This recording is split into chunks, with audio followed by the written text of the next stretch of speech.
Jesus, being God, took on a body, that would imply a contradiction.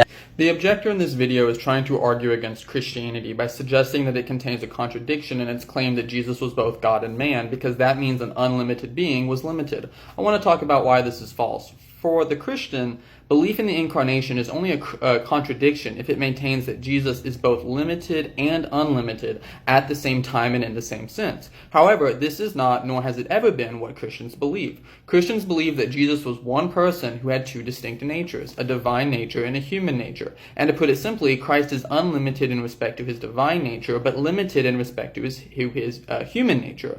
But what exactly does that mean? Christians have traditionally believed that a human is a mind-body composite. That is to say, we consist both of an immaterial mind or soul and a material body. In the case of Jesus' body, the soul which dwelled within it was a divine second person of the Trinity, which possesses all of the divine attributes. However, this divine mind was constrained to operating through a limited human body. Imagine if you asked Gordon Ramsay to make you a meal, but you only let him use a Fisher-Price toy oven. His knowledge and expertise would be constrained because of the medium that he was working with. But it does not mean he still does not possess all of his original abilities and knowledge. In a similar way, the divine mind of Christ was limited because of its act of indwelling and operating through a human brain.